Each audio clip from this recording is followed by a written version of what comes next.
አልዓዛር ተኝቷል፣ ነገር ግን እቀሰቅሰው ዘንድ እሄዳለሁ ይላል። አልዓዛር ላስነሳው እሄዳለሁ። ታማሚ ይፈውሳል፣ ሙት ግን ማስነሳት ይሳነዋል። አንተ በዚህ ብትኖር ኖሮ ወንድሜ ባልሞተ ነበር። ድንጋዩን አንሱ አላቸው።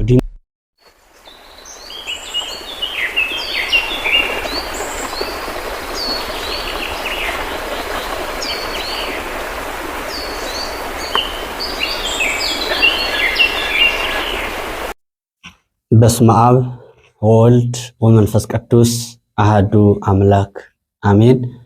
ክርስቶስ ተንሥአ እሙታን በዐቢይ ኃይል ወስልጣን አሰሮ ለሰይጣን አግዓዞ ለአዳም ሰላም እምይእዜሰ ኮነ ፍስሐ ወሰላም። የሰላም ባለቤት መድኃኒታችን ኢየሱስ ክርስቶስ ስለማይነገር ዘላለማዊ ጥበቃው ክብርና ምስጋና ይግባው። እናታችን እመቤታችን ቅድስተ ቅዱሳን ድንግል ማርያምም ከሥላሴ ቀጥሎ ስሟ የተመሰገነ ይሁን። ለእናንተም እንደሚገባችሁ በክርስቶስ የክርስቶስ ቤተሰቦች በያላችሁበት እንደምን አላችሁ? እንዴት ሰነበታችሁ? አሜን። ለዚህ ሰዓት ያደረሰን እግዚአብሔር ስሙ የተመሰገነ ይሁንና ዛሬ ደግሞ ዕለቱን አስመልክተን አጭር ቆይታ ይኖረናል። ይኸውም የአልዓዛርን ታሪክ በማንሳት የምንቆየው ቆይታ ነው ማለት ነው። ከትንሣኤ አራተኛው ቀን ረቡዕ አልዓዛር ተብሎ ይሰየማል፣ ይጠራል ማለት ነው። በሰውየው ስም ነው የተጠራው። ማክሰኞን ቶማስ ብለን እንዳየነው ረቡዕን ደግሞ አልዓዛር ብለን እናያለን ማለት ነው። ለምንድን ነው አልዓዛር የተባለው የሚለውን እያንዳንዱን ነገር በሰሙነ ሕማማት ለእያንዳንዱ ቀኖች ምክንያት እየሰጠን እንደመጣን ሁሉ አሁን ደግሞ እስከ ዳግም ትንሣኤ ድረስ ባለው እያንዳንዱን የቀናቱን ትርጉም ስያሜ እየተመለከትን ያለ ነው። በዚያውም እግረ መንገዱ ለሕይወታችን ሚረባንና የሚጠቅመንን ቃለ እግዚአብሔር እንማራለን ማለት ነው። ዛሬ እንደሚታወቀው ረቡዕ አልዓዛር የሚባለውን የአልዓዛርን ታሪክ ጥቅል ታሪኩን የምናገኘው በቅዱስ ዮሐንስ ወንጌል ምዕራፍ 11 ነው። ጊዜ ያለው ሰው የአልዓዛርን ሙሉ ታሪክ ለማግኘት የዮሐንስ ወንጌል ምዕራፍ 11ን ያየ ሁሉ ይመለከተዋል። እንግዲህ አልዓዛር ለምንድን ነው በዚህ ቀን እንዲታሰብ የተደረገው? ቀኑ በምስጢር እየመጣ የገጠመ እንጂ በዚሁ ቀን የተደረገ አይደለም። አልዓዛር መጋቢት 17 በጥንተ ስብከት መድኃኒታችን ኢየሱስ ክርስቶስ ሲያስተምር መጋቢት 17 ቀን ነው አልዓዛርን ከመቃብር የቀሰቀሰው ያስነሳው። ነገር ግን አመቻችተው በዚህ ቀን አድርገውታል። አባቶቻችን ምን ይላሉ? ከምስጢር በማገናኘት ለምሳሌ የቃና ዘገሊላ ታሪክ ድርጊቱ የተፈጸመው የካቲት 23 ቀን ሲሆን ሁልጊዜ በዓሉን ቃና ዘገሊላ ብለን የምናከብረው ግን ጥር 12 ቀን ነው። ለምንድን ነው ይሄ የሆነው? የካቲት 23 የተፈጸመውን የቃና ዘገሊላ በዓል ጥር 12 ቀን ማክበር ለምንድን ነው ያስፈልገው የሚለውን ስትመልስ ቤተክርስቲያን የውሃን በዓል ከውሃ ለማድረግ ነው ይላሉ። የውሃን በዓል ከውሃ ማድረግ የተባለው ያው የመድኃኒታችን ኢየሱስ ክርስቶስ ጥምቀት የምናከብረው 11 ነው። ልክ ጥምቀት በውሃ ነውና ያን እንዳከበርን ውሃውን ወደ ወይን የቀየረበት ቀን ደግሞ ተንተርሶት ትራስ ሆኖ እዛው ላይ አብሮ በጋራ ይውላን ማለት ነው። እና ምስጢሩን ከምስጢር በማገናኘት የውሃን በዓል ከውሃ ለማድረግ ነው ብለው መልስ እንደሰጡት ይህንንም በዓል ረቡዕ አልዓዛር የሆነበት ምክንያት የመድኃኒታችን የኢየሱስ ክርስቶስን ትንሣኤ አክብረን የትንሣኤን በዓል ከትንሣኤው ጋር ለማድረግ ክርስቶስ ከተነሳ በአራተኛው ቀን ረቡዕ አልዓዛር ብለን ትንሣኤውን ከክርስቶስ ትንሣኤ ጋር እንደ ቃና ዘገሊላው ትረካ ምስጢርን ከምስጢር በማገናኘት አባቶቻችን ይናገራሉ ማለት ነው። በዚያውም ላይ እግረ መንገዱን ልናውቀው የሚገባ አልዓዛር የተነሳ በአራተኛው ቀን ነው። ይህኛውም ደግሞ ስናየው ክርስቶስ ከሙታን ተለይቶ ከተነሳ በአራተኛው ቀን ነው አልዓዛር የምናከብረው ማለት ነው። ይህም 4 የሚለው ቀኑ በራሱ የራሱ የሆነ ግብረ መልስ የሚሰጥ ነው የሚለውን እንወስዳለን ማለት ነው። በአልዓዛር ታሪክ ውስጥ በጣም እናገኛቸው በርካታ ነገሮች አሉ። ታሪኩ እንዲህ ነው። እንግዲህ ክርስቶስ ደቀ መዛሙርቱን ወደ ይሁዳ እንሂድ ብሎ ሲጠራቸው እንዴት አንተ ወደ ይሁዳ እንሂድ ትላለህ? ሰቅለው ለመግደል አንተን እየፈለጉ እንዴት አይሁድ ወዳሉበት እንሂድ ትላለህ? ብለው ደቀ መዛሙርቱ ክርስቶስን ይህን ቃል ሲጠይቁት ቀኑ 12 ሰዓት ነው፣ ብርሃን ያለበት ሰዓት ነው፣ በዚህ መሄድ ሁሉ አይሰናከልም እያለ እየመለሰላቸው እየነገራቸው ይመጣል ማለት ነው። ከዛ ክርስቶስ እንግዲህ አልዓዛር ሙቶ መልእክተኞች ሂደው ሲነግሩት ገና እንደታመመ ነው ክርስቶስ የሰማው። አልዓዛር ሳይሞት ክርስቶስ እንደታመመ ሰምቶ ወናሁ አልዓዛር አርክነ ኖመ አለ። አርክነ ኖመ ይህንን የተናገረው አልዓዛር ከሞተ በኋላ ነው። እና ወዳጃችን አልዓዛር ታሟል ነው የሚለው። ታሟል እና አንቀላፍቷል እና ወባህቱ ሐውራን ቀሆ አልዓዛር ተኝቷል፣ ነገር ግን እቀሰቀሰው ዘንድ እሄዳለሁ ይላል። ከሞተ በኋላ ተኝቷል ሄዷል። ሞትና እንቅልፍ ያው አንጻራዊ ነው። ሞትና እንቅልፍ አንጻራዊ ስለሆነ የክርስቶስንም ትንሣኤ ስናይ በመዝሙረ ዳዊት 77 ላይ እንደተቀመጠው እንደተኛ ሰው ፈጥኖ ተነሳ ነው የሚለው እና በእንቅልፍ ነው። ሞትን በእንቅልፍ ብዙ መጻሕፍት እንደ አባቶቹ አንቀላፋ ይላሉ። እንደ አባቶቹ አንቀላፋ ስለነ ዳዊት ስለነ ሰሎሞን ሞት ሲናገር እንደ አባቶቹ አንቀላፋ ይላሉ። እንቅልፍ እያለ ሞትን ይጠራዋል ማለት ነው። አሁን ግን ክርስቶስ አልዓዛር ሙቶ እያለ ወናሁ አልዓዛር አርክነ ኖመ ወባህቱ ሐውራን ቅሆ አልዓዛር ላስነሳው ሄዳለሁ። ደቀ መዛሙርቱ ምን አሉ? ተኝቶስ ከሆነ ይነሳል፣ ሞቷል ማለታቸው እና ክርስቶስ አልዓዛር እንደታመመ ሰምቶ በዛ ቀን በዕለቱ እንደታመመ አልሄደም። አልዓዛር ሲሞት ግን ተነስቶ ሄደ። ምክንያቱም ክርስቶስ እያንዳንዱ የሚያውቁት የሚረዱት ክርስቶስ የታመመ እንደሚፈውስ ሁሉም ያውቃል። የሞተ እንደሚያስነሳ ግን ማይረዱ ሰዎች ስላሉ ወናሁ አልዓዛር አርክነ ኖመ ተኝቷል አስነሳዋለሁ። የተኛ ሰው ቢቀሰቅሱት ዘሎ እንደሚነሳ ክርስቶስ ሙታንንም ሲጠራቸው እንዲህ በቅጽበት መነሳት እንደሚችሉ ለማስረዳት አልዓዛር ተኝቷል ላስነሳው ሄዳለሁ አለ። በዛ ባለመኖሩ ደስተኛ ነበር። አልዓዛር እስኪሞት ድረስ ታሞሳል፣ ቢፈውሰው ታማሚ ይፈውሳል፣ ሙት ግን ማስነሳት ይሳነዋል ብለው ሰዎች ችግር ውስጥ እንዳይገቡ ዕውቀታቸው እንዲያድግ ስለ ክርስቶስ ያላቸው አመለካከት ከፍ እንዲል ነው እና ከዚህ በኋላ አልዓዛር ወዳለበት ሄደ።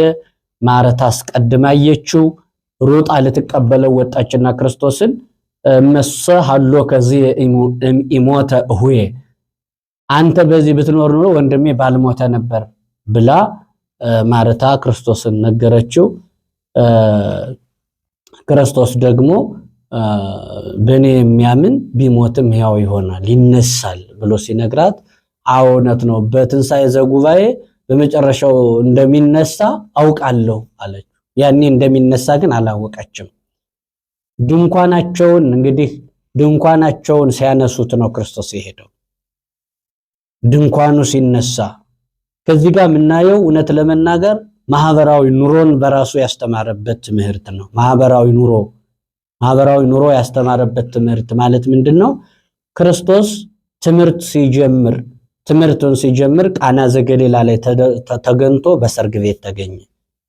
ትምህርት ሲጀምር ቃና ዘገሊላ ላይ በሰርግ ቤት የተገኘው አምላክ ትምህርቱን ሲጨርስ ደግሞ በሐዘን ቤት በአልዓዛር ቤት ተገኘ። ስለዚህ ማህበራዊ ኑሯችን በሐዘንም በደስታም አንድ ሆነን መቀጠል እንድንችል የሚያስችል ነው። ማህበራዊ ኑሯችን ራሱ በሐዘንም በደስታም አንድ ሆነን መቀጠል እንድንችል የሚያደርግ የተግባር ትምህርት አስተምሯል። መጀመሪያ የሰርግ ቤት፣ መጨረሻ ትምህርቱን ሲጨርስ ከሐዘን ቤት ተገኘ። ከሚደሰቱት ጋር ተደሰቱ፣ ከሚያዝኑት ጋር እዘኑ የሚለውን ቃል በትክክል የፈጸመልን በተግባር ያሳየን አምላካችን ከሰርጉ ቤት ተገኝቶ በመጀመሪያ ደግሞ የሄደው ቀደም ተከተሎ ራሱ የተዛባ አይደለም።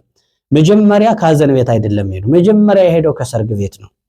ለሁላችንም መጀመሪያ ሰርግ ነው፣ ከዛ ሐዘን ነው። መጀመሪያ ሐዘን ነው፣ መጀመሪያ ሰርግ ነው፣ ደስታ ነው፣ ከዛ ሐዘን። ዛሬ እንዲህ ሆኖ ድንኳኖች አምረው ሁሉ ሰው ነጭ ለብሶ እልል የተባለለት ሰው ሁሉ ጥቁር ተለብሶ ደግሞ ይለቀሳል። ግን ቅደም ተከተሉን ራሱ ጠብቋል። በሐዘንም በደስታም አንድ መሆን እንዳለብን ያስረዳን አምላካችን በሐዘንም በደስታም ላይ መገኘት ከሰዎች ጋር ያስረዳን አምላካችን ቅደም ተከተሉንም አላፈረሰም። መጀመሪያ ከሐዘን ቤት ኋላ መጀመሪያ ከደስታ ከሰርግ ቤት ኋላ ከሐዘን ቤት ትምህርቱን ሲጨርስ ሐዘን መጨረሻ ላይ ቢመጣ መሆኑንም እግረ መንገዱን ቅደም ተከተል ሳያፋልስ ይህንን ማህበራዊ ኑሯችን በራሱ ቀስቅሶ በተግባር አሳይቷል ማለት ነው። ድንኳኑ ሲነቀል ክርስቶስ ወደ ድንኳኑ ሄደ። ማርያምን እህቷን የማርታን እህት ማርያምን ሐዘንተኞች አብረዋት ያጽናኗት ነበረ። ከዛ በኋላ ግን ክርስቶስ እንደመጣ አውቃ ማርያምም ወጣች። ከዚህ በኋላ ልክ እንደ እህቷ አንተ በዚህ ብትኖር ኑሮ ወንድማችን ባልሞተም ነበር ብላ ማርያምም እንደ ማርታ እንደ እህቷ ይህንን ቃል ተናግራለች። ከዚህ በኋላ ጠቅለል እናድርገውና ክርስቶስ መቃብሩና አይቴ ቀበርክም ወላ አልዓዛር ስጋን እንደተዋሃደ አላዋቂ የነበረ ስጋን እንደለበሰ ለማስረዳት አልዓዛርን ከወዴት ቀበራችሁት ይላል። አልዓዛርን ከወዴት ቀበራችሁት? አዳም ወዴት ነው ብሎ የፈለገው በገነት በኦሪት ዘፍጥረት እንደተጻፈው አይቴ ያለው አዳም ወዴት ነህ ብሎ የተናገረው እግዚአብሔር ዛሬ ደግሞ መቃብር ውስጥ የገባውን አልዓዛርን አይቴ ቀበርክም ወላ አልዓዛርን የት ቀበራችሁት ብሎ ተናገረ። የት ነው የተቀበረው አለ። መቃብሩን አሳዩኝ አላቸው። መቃብሩን አሳዩኝ እና ከዚህ በኋላ መቃብሩን አሳዩት። ክርስቶስም መቃብሩን ክፈቱት፣ ድንጋዩን አንሱት አላቸው። መቃብሩን ካሳዩት በኋላ ከዛ የቆሙትን የተሰበሰቡትን ድንጋዩን አንሱ አላቸው። ድንጋዩን ጉድጓዱ የተአተመበትን ድንጋዩን አንሱ አላቸው። ድንጋዩን አነሱለት። ድንጋዩን ሲያነሳው ደግሞ ዝቅ ብሎ አልዓዛር ነአጻ አፍአ ና ውጣ ብሎ አልዓዛርን በቃል ሲያዝዘው አልዓዛር በእውነት አምላካችን እግዚአብሔር ሬሳ በስሙ የጠራ ሬሳ ብለው አስከሬን ብለው ሰዎች የሚጠሩትን አንተ ሬሳ አይደለም አልዓዛር ነአጻ ከሞትም በኋላ ስማችን ማይለውጥ ከሞትም በኋላ በስማችን የሚጠራን እንደሰው አስከሬን ማይለው ዓለም ሞት ከተከተለን ጀምሮ ዶክተርም ቢሆን ፕሮፌሰርም ቢሆን ባለስልጣንም ቢሆን አስከሬን ሬሳ ብላ ተጠራለች፣ በስሙ አጠራ። ክርስቶስ ግን መቃብር ውስጥ ያለውን አልዓዛር በስሙ ጠርቶ ና ውጣ ብሎ አልዓዛርን በስሙ ጠራው።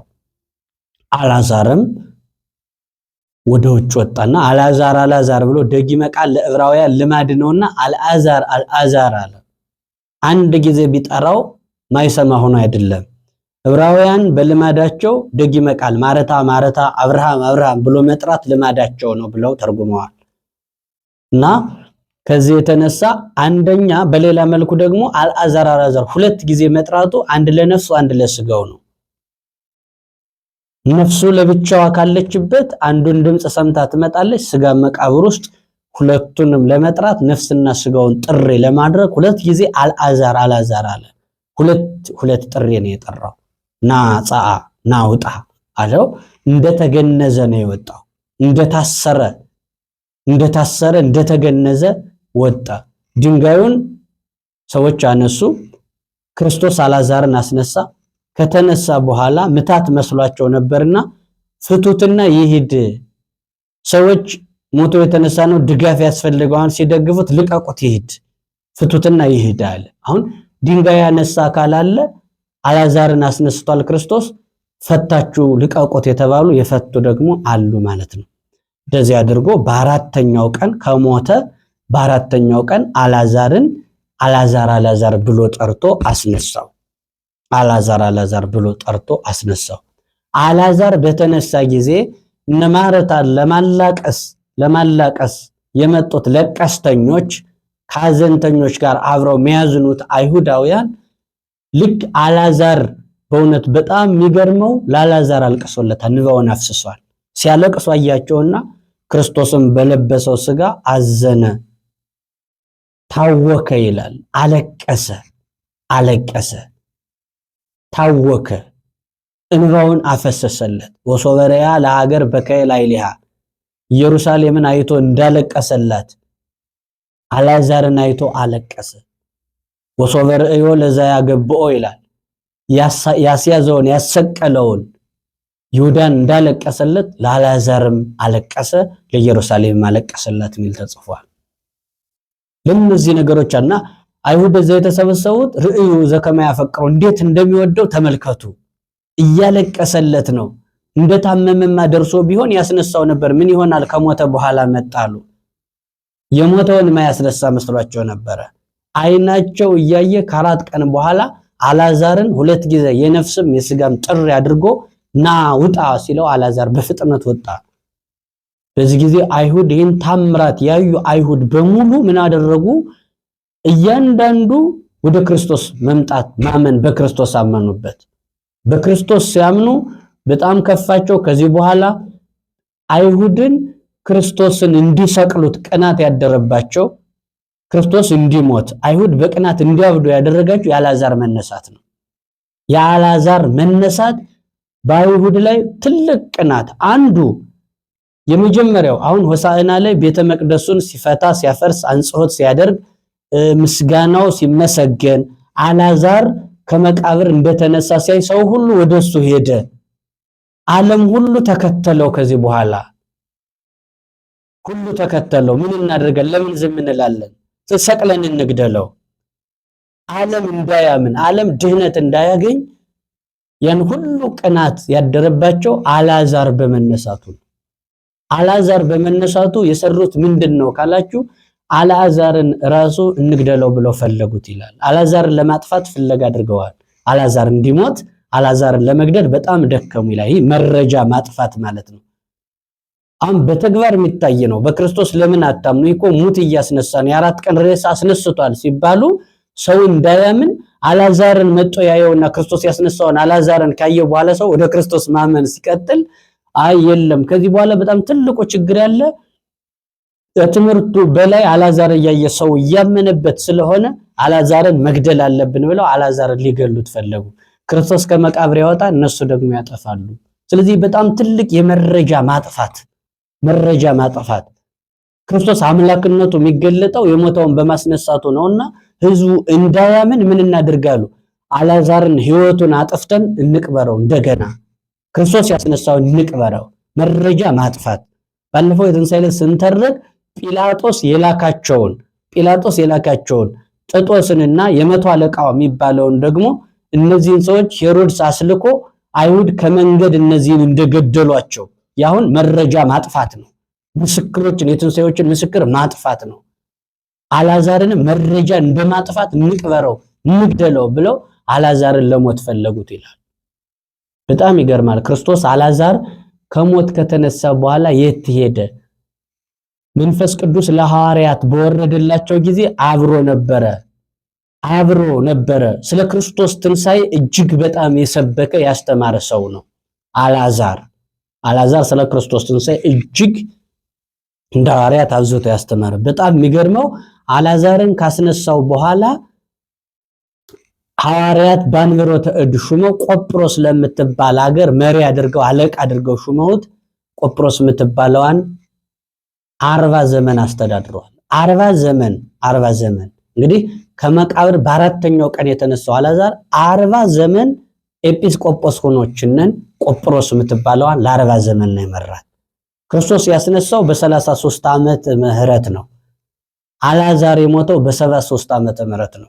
40 ዘመን እችን ቤተክርስቲያን አስተዳድሮ ስለ ትንሣኤው መስክሮ ያለፈ ነው። አይሁድ ግን ይህን ቤተክርስቲያን እንዲህ ማገልገል የሚችለውን በክርስቶስ ሰው እንዳያምን መረጃ ለማጥፋት ሲሉ አልዓዛርን እንግደለው ብለው ነበረ፣ እንግደለው ብለው ነበረ። አሁን ልብ በሉ፣ እኛ መውሰድ ያለብን ድንጋዩን አንሶ ያለ አልዓዛርን ያስነሳ ክርስቶስ፣ ድንጋዩ በተዘጋ መቃብር የተነሳው ክርስቶስ መቃብሩ እንደተዘጋ አልዓዛርን ውጣ ቢለው ይወጣል። ነገር ግን ድንጋይ የጫኑት ሰዎች ናቸውና የሰዎችን ድርሻ አይነካም ክርስቶስ። በዚህ የምናየው የእያንዳንዳችን የምዕመናን ድርሻ አለ፣ የካህናት ድርሻ አለ፣ የራሱ እግዚአብሔር የሆነ ድርሻ፣ ለእያንዳንዱ ድርሻውን መስራት እንዲችል ምልክት እየተወልን ነው። ድንጋይ ማንሳትማ ማንም ጎረምሳ ያነሳዋል። ስለዚህ ድንጋዩን ምዕመናኑ እንዲያነሱ አደረገ። አልዓዛርን ግን ሰዎች ማስነሳት ስለማይችሉ ራሱ ክርስቶስ አስነሳው። ክርስቶስ ሁልጊዜም በእኛ ሕይወት ውስጥ የሚሰራው እኛ መስራት ማንችለውን ከአቅማችን በላይ የሆነውን ነገር ነው የሚሰራው እንጂ እኛ መስራት ያለብንን ነገር ግን ክርስቶስ አይሰራም። እኛ መስራት ያለብንን እኛ እስከመጨረሳት ጊዜ ይሰጣል። የኛን ለኛ ነው የሚተወው። በሕይወታችን ውስጥ ያሉ ድንጋዮችን፣ በኑሯችን ውስጥ ያሉ ድንጋዮችን ክርስቶስ ማንሳት እየቻለ ዝም ይላል። ለምን? እኛ ማንሳት እንችላለን ይህን ድንጋይ። ስለዚህ እኛ በምናነሳው ጣልቃ አይገባም። እኛ ማንሳት ምንችለውን ለኛ ነው የሚተወው። ስለዚህ በሕይወታችን ውስጥ እኛ እንድንጸልይ ያስፈልገው ከኛ አቅም በላይ የሆነውን ነገር እሱ እንዲያነሳልን ጣልቃ እንዲገባ ነው እንጂ ክርስቶስ ሰው ማድረግ የሚችለውን ነገር እሱ አይነካም። ሰው ማድረግ የሚችለውን ራሱ እንዲሰራው ይተዋል። ድንጋይ ማንሳት ሰው ይችላል። አልዓዛርን ስለማይችል ክርስቶስ ያኛውን ክፍል ነው የሚሰራው። በሕይወታችሁ ውስጥ እጅግ የተወደዳችሁ ክርስቶስ ቤተሰቦች፣ የሚዲያችን ተከታታዮች በጣም በትኩረት ልታስቡት የሚገባ ክርስቶስ የሰዎችን ድርሻ አይነካም። አልዓዛርን ካስነሳ በኋላ ደግሞ መፍታት የሐዋርያት ድርሻ ነው። መፍታት በኃጢአት እንደ አልዓዛር የተገነዘውን ኃጢአት ያሰራውን በኃጢአት የሞተውን መፍታት ደግሞ የሐዋርያት ድርሻ ነው። የሐዋርያትን ድርሻ ደግሞ ተወና ፍቱት አለ። አልዓዛርን ያስነሳው አምላክ መግነዙን በቃል ቢያዘዘው ይፈታዋል። ግን የተገነዙ በኃጢአት የሞቱትን መፍታት የእናንተ ድርሻ ነው። በሰማይም በምድርም ይፈቱ ዘንድ ስልጣን ለሰጣቸው ሐዋርያት መፍታትን ለነሱ ተወው። ድንጋይ ማንሳትን ደግሞ ለሚችሉት ለሌሎቹ ተወው። ድንጋዩን ማንሳት የምዕመናኑ ድርሻ ነው። አልዓዛርን ማስነሳት የክርስቶስ ድርሻ ነው። የታሰሩትን በኃጢአት መፍታት ስልጣን ሰጧቸዋልና የሐዋርያት ድርሻ ነው። ማቴዎስ ወንጌል ምዕራፍ 10 ላይ የታሰሩትን እንዲፈቱ በዮሐንስ ወንጌልም ስልጣን ሰጧቸዋል። ማቴዎስ 10 ላይ ሁሉን ማድረግ እንዲችሉ ስልጣን ሰጧቸዋል። ስለዚህ ሰው ማይችለውን ራሱ ክርስቶስ ይሰራል። ሰው ማይችለውን ይሰራል። ሰው የሚችለውን ግን ለሰው ይተዋል። ስለዚህ ሁልጊዜም እኛ መስራት እየቻልን በሕይወታችን ውስጥ ያስቀመጥናቸው ጉልት ድንጋይ የሚመስሉ ችግሮችን ሁሉ ዝም ያላቸው እኛ መፍትሄ ፈልገን ማንቀሳቀስ እንደምንችል ስለሚያውቅ ነው ክርስቶስ። ስለዚህ እኛን ድርሻ መስራት እንድንችልም ያሳያል። በሌላ መልኩ ፍቱትና ይሄድ የተባለው ምስጢር ነው ይላሉ ሊቃውንት። ቤተክርስቲያን ላይ በቅዱሳት መጻሕፍት ያልተተረጎሙ ገና ጊዜ የሚፈልጉ ሊቃውንትን የሚፈልጉ እንዲህ የታተሙ የታሸጉ እንደ አልዓዛር የተገነዙ ምስጢራት አሉ። አንድምታ የሚባለው ቤተክርስቲያን አንድምታ አለ። ብዙ ምስጢርን ያምቆ የያዘ ነው። በየጊዜው የሚነሱ ሊቃውንት አውዱን ሳይለቁ ምስጢሩን ጠብቀው ሳያዛቡ እየተነተኑት የሚኖሩ እስከ ዕለተ ምጽአት ድረስ ማያልቅ የታተመ የታሸገ የተቆለፈ ምስጢር አላት ቤተክርስቲያን። ይህንን የሚፈቱ ሊቃውንት ናቸው አልዓዛርን ፍቶት የተባሉ። ዛሬ በቤተክርስቲያን ያሉ አይናማ ሊቃውንት፣ ችግር የሚፈቱ ሊቃውንት አሉ። እነሱን ነው ፍቶት አሉ። እነሱን ነው እነዚህ ናቸው ፍቱ የተባሉ እንጂ ዝም ብሎ የማንም ጉንድሽ ድንጋይ የማንሳት እንጂ ምስጢር የመፍታት አቅም የሌለው ሁሉ አይፈታም። ድንጋይ ማንሳት የሚገባው ድንጋይ ነው ማንሳት ያለበት። ለምን ይፈተፍታል? በየሚዲያው እኮ ዛሬ ድንጋይ ማንሳት እጣ ፈንታው የሆነ ሁሉ ይሄን እፈታለሁ ብሎ የሚፈተፍት በጣም ብዙ እኮ ነው። ይህ ድርሻን አውቆ መስራት እንዲገባ እያንዳንዱ ሚዲያ ላይ ያለው ጩኸት የራሱን ድርሻ የሳተ ይመስላል። ሁሉም በየአፉ ሁሉም በየደጁ በቃ እያንዳንዱ ነገር ተመልከቱ። እውነት ለዛ ምስጢር ለዛ ስርዓት ያ ሰው ነው ወይ የሚጠየቅ ከተባለ ምንም ማይመለከተው ድንጋይ ማንሳት ብቻ የሚጠበቅበት ሰው ካልፈታሁ ብሎ ሲፈተፍት ይውላል። ስለዚህ አሁን ክርስቶስ የሚያስተምረው ይሄንን ነው። ማህበራዊ ኑሮ እንዴት ማድረግ እንዳለብን፣ ከሐዘን ደስታ እንደሚቀድም እንዳለብን እሱንም አሳይቶ እዚህ ላይ ድንጋይ ማንሳት የነማን ድርሻ እንደሆነ፣ የተገነዘውን የታተመው መፍታት የማን ድርሻ እንደሆነ፣ አልዓዛርን ማስነሳት ደግሞ የማን ድርሻ እንደሆነ አሳየ። ስለዚህ አንድምታውን ምስጢራትን ጠብቀው አውዱን የደከሙ ያወቁ የተራቀቁ ሊቃውንት እንዲፈቱት ለነሱ ነው የተው። ስለዚህ አሁን የአልዓዛር የሚታየው እስከ ዕለተ ምጽአት ድረስ በቤተ ክርስቲያን ያለውን ምስጢር እንዲፈቱ እግዚአብሔር ለቤተ ክርስቲያን በየጊዜው የሚያስነሳቸው ቤተ ክርስቲያንን ያለ መምህራን ማይተዋት እግዚአብሔር እነሱ እንዳሉ የታተመ ምስጢር እምቅ ያልተነካ ሀብት ጸጋ ያላት ቤተ ክርስቲያን መሆኗንም ያሳያል ሚለውን እንወስዳለን። ክርስቶስ በመዋዕለ ስብከቱ ያስነሳቸው 3 ሙታን ናቸው። አንዷ የኢያኢሮስ ልጅ ምንላት ናት። የኢያኢሮስ ልጅ በመጽሐፍ ሁሉ ጊዜ የምታውቋት ታሪኳን እሷን ትኩስ ሬሳ እያለች ከቤት ውስጥ ሞታ ከቤት ውስጥ እያለች ሳትቀበር ትኩስ ሬሳ እንዳለች ደርሶ ከሞተች በኋላ ሄዶ ሲያስነሳት እንደውም ሰዎች ወይታጻመው ለሊቅ መምህሩን አታድክመው፣ የኢያኢሮስን መቶ አለቃው መምህሩን አታድክመው ልጁ ትሞታለች ብለውት ነበር። ክርስቶስ ከሞተች በኋላ ደረሰና የሚያለቅሱትን ከለከላቸው። ዓለም መጫጫህ ትወዳለችና ይህንን ክልከል አደረገ። ውጡ፣ አታልቅሱ፣ ውጡ። ለምን ብእሲትሰ የሞተት አላት ነውም ተኝታለች እንጂ አልሞተችምና አታልቅሱ፣ ውጡ ብሎ ሲያስወጣቸው አይበላ ማለት አሉት ይላል። አይበላ ማለት ዛሬስ ደግሞ የሞተና ያልሞተ ለይቶ ማያውቅ ጠንቋይ ይዞ መጣ አሉት። ሎቱ ስብሐት ለመድኃኔዓለም። የሞተና ያልሞተ ማያውቅ ጠንቋይ ይዞ መጣ። ገንዘን አጥበን የገነዝን እኛ እያለን አልሞተችም ተኝታለች ሚል መሞቷን እንኳን ማያውቅ ጠንቋይ መሰላቸው። በእውነት ሎቱ ስብሐት ለመድኃኔዓለም። ክርስቶስ ግን እንደሚያስነሳ ስለሚያውቅ ተኝታለች አታልቅሱ አላቸው። እዚህ በኋላ ልጅቱን ጣቢታ ብሎ ስሟን ጠርቶ እንዳልዓዛር አስነሳት። እቺ ሳትቀበር የተነሳች ናት። ደግሞ በሌላው ወንጌል ደግሞ ስናይ ልክ የመበለቲቷ ልጅ ሞቶ ሊቀብሩት መንገድ ላይ ይዘውት ሲሄዱ መንገድ ላይ ሊቀበር ያቺ እንደሞተች ናት። ይሄኛው ደግሞ ሊቀበር እየሄደ ነው። ጥቂት ከዚህኛው ደግሞ ያኛው ገፋ ይላል። ተሸክመው ሲሄዱ ክርስቶስ አዳነው፣ ፈወሰው፣ ቀሰቀሰው። ሶስተኛ የሞቶ የተቀበረውን 4 ቀን የሆነውን አልዓዛር እነዚህ 3ቱን ነው ያስነሳ። በጣም በሚገርም ሁኔታ መጀመሪያ ትኩስ የተባለች እነዚህ ምሳሌዎች ናቸው።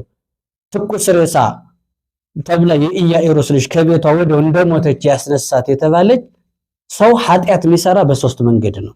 የሐልዮ ኃጢአት አለ፣ የንግግር ኃጢአት አለ፣ የተግባር ኃጢአት አለ።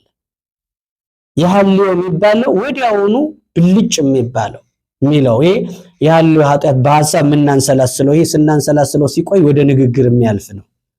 ልክ እቺ ሴት ትኩሱን ወዲያው እንደተገነዘች ያዳናት ሴት ማለት የሐልዮ ኃጢአት ማለት ነው። የሐልዮ ኃጢአት ከቤት አውጥተው ሊቀብሩት የወሰዱት ማለት ደግሞ በንግግር የሚሰራ ኃጢአት ነው። ሞቶ ሳለ ከመቃብር የቀሰቀሰው አልዓዛር ደግሞ በተግባር የተሰራ ኃጢአት ማለት ነው። ዓለምን ሲፈጥረው በ3 መንገድ በማሰብ በመናገር በተግባር በ3 መንገድ ኃጢአት ሲሰራ ሰው በሐልዮ በነቢ ማለት በመናገር እንደገና በገቢር በመስራት በተግባር ነው። ስለዚህ እነዚህ ሰዎች ሁሉ የነዚህ ኃጢአቶች ማሳያ አድርጎ በዚህ መልኩ እንዳስነሳቸው የሚነገርበት የሚታይበት ምስጢር ነው ያለ ማለት ነው።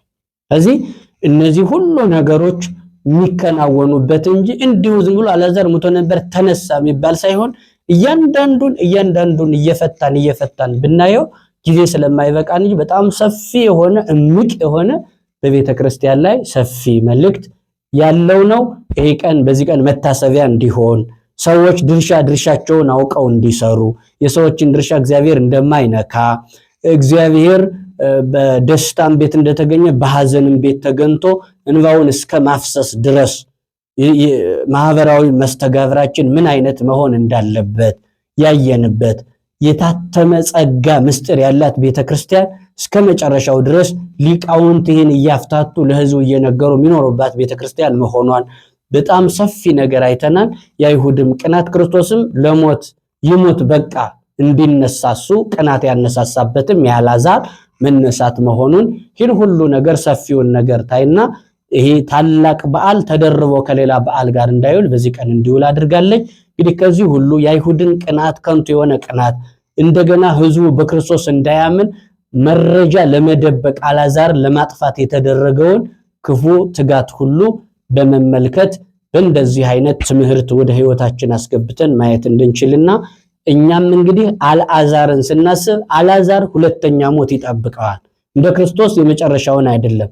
አልዓዛር እንደገና ይሞታል። አልዓዛር እንደገና በትንሣኤ ዘጉባኤ ይነሳል።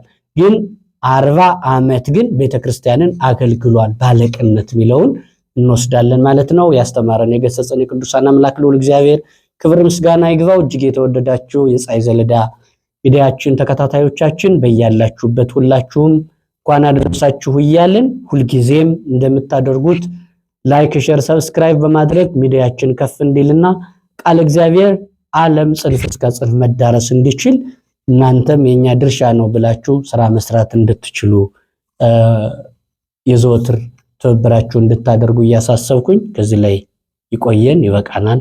አሜን። ወስብሐት ለእግዚአብሔር።